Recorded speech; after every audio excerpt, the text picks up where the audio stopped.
দেশ পরিচালনার দায়িত্বে আছেন অন্তর্বর্তীকালীন সরকার।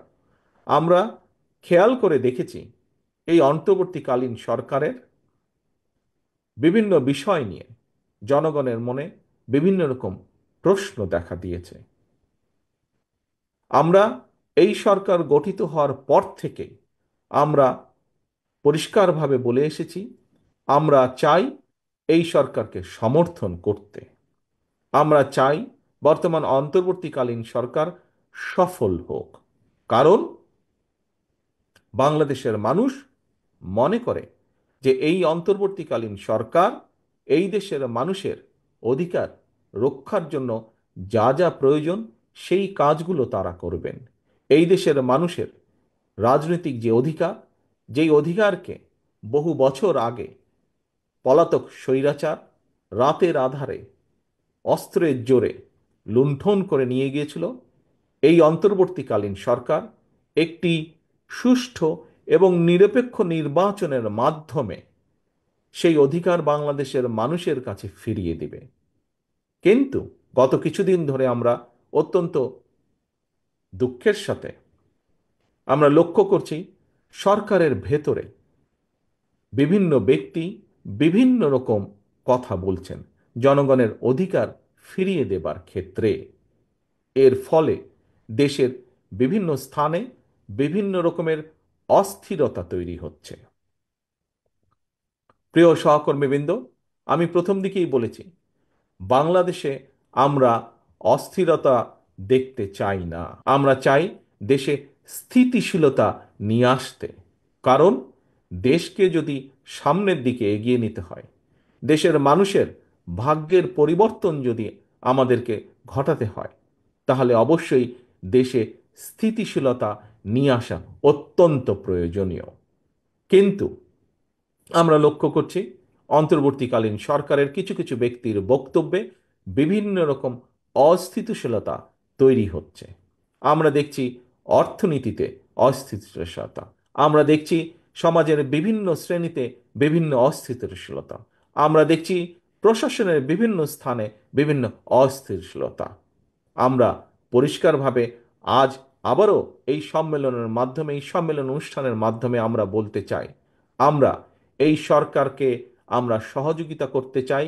কারণ আমরা চাই এই সরকার যত স্মুথলি, যত সুন্দরভাবে এই সরকার একটি নিরপেক্ষ নির্বাচন অনুষ্ঠিত করতে পারবে, আগামী দিনে গণতান্ত্রিক যাত্রা তত স্মুথ হবে এই দেশের জন্য, এই দেশের মানুষের জন্য।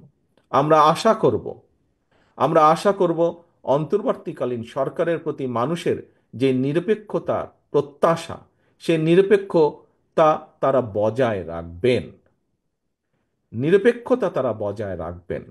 একই সাথে বাংলাদেশ জাতীয়তাবাদী দল মনে করে, বাংলাদেশ জাতীয়তাবাদী দল দৃঢ়ভাবে বিশ্বাস করে, গণতন্ত্রে বিশ্বাস করে, এবং গণতন্ত্রের একটি মূল মন্ত্র হচ্ছে আমরা আমাদের মধ্যে যে মতপার্থক্য থাকবে বিভিন্নভাবে বিভিন্ন জায়গায়, সেটি দলের ভিতরেই হোক, সেটি অন্য কোনো রাজনৈতিক দলের সাথেই হোক না কেন, আমরা মতপার্থক্য থাকলে আমরা বসবো, আমরা আলোচনা করব, আমরা সিদ্ধান্ত গ্রহণ করব, যা দেশের স্বার্থে হবে, যা দেশের মানুষের স্বার্থে হবে। কিন্তু এই মতপার্থক্যকে কোনোভাবেই আমরা বিভেদে রূপান্তরিত হতে দিতে চাই না। কারণ আমাদের মতপার্থক্য যদি বিভেদের মধ্যে বা বিভেদ সৃষ্টি করে, আমাদের নিজেদের মধ্যে সবচাইতে বেশি ক্ষতিগ্রস্ত হবে দেশ, ক্ষতিগ্রস্ত হবে দেশের মানুষ, ক্ষতিগ্রস্ত হবে এই দেশের গণতান্ত্রিক রাজনৈতিক দলগুলো, ক্ষতিগ্রস্ত হবে এই দেশের গণতান্ত্রিক রাজনৈতিক কর্মী, গণতন্ত্রে বিশ্বাসী মানুষগুলো। আমরা যত বেশি ঐক্যবদ্ধ থাকতে সক্ষম হব, আমরা গণতন্ত্রের ভিত্তিকে তত দ্রুত আমরা চালু করতে সক্ষম হব। আমরা যত বেশি ঐক্যবদ্ধ থাকব, যত দৃঢ়ভাবে আমরা ঐক্যবদ্ধ থাকব, আমরা দেশের বিরুদ্ধে, গণতন্ত্রের বিরুদ্ধে যারা ষড়যন্ত্রকারী, তারা তাদের পরিকল্পনা তত বেশি ভেস্তে যাবে, তত দ্রুত ভেস্তে যাবে। কিন্তু সেই আন্দোলন অব্যাহত রাখার মাধ্যমে আমাদেরকে সচেষ্ট থাকতে হবে, সচেতন থাকতে হবে, যাতে করে আমাদের ঐক্যের মধ্যে গণতান্ত্রিক গণতন্ত্রে বিশ্বাসী রাজনৈতিক দলের গুলোর ভিতরে ঐক্যের যাতে কোনো ফাটল না ধরে।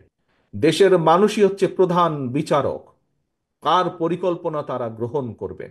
এই দেশের মালিক বাংলাদেশের জনগণ। কাজে বাংলাদেশের জনগণই সিদ্ধান্ত নিবে কাদের পরিকল্পনাকে তারা সমর্থন দিবে, কাদেরকে তারা দায়িত্ব দিবে আগামী দিনে দেশ পরিচালনা করার। আজকে যদি আমরা নিজেদের মধ্যে যত বেশি অপ্রয়োজনীয় তর্ক বিতর্কে আমরা লিপ্ত হব, তত বেশি ক্ষতিগ্রস্ত হবে দেশ, ক্ষতিগ্রস্ত হবে দেশের মানুষ, ক্ষতিগ্রস্ত হবে এই দেশের গণতন্ত্রের ভবিষ্যৎ, ক্ষতিগ্রস্ত হবে এই দেশের রাজনৈতিক যতগুলো গণতান্ত্রিক রাজনৈতিক প্রতিষ্ঠান আছে সেইগুলো। কাজেই বহু ক্ষতির ভিতর দিয়ে বিগত 15 বছর ধরে এই দেশের মানুষ দেশ গিয়েছে। আসুন, এখন হচ্ছে দেশ গড়ার পালা।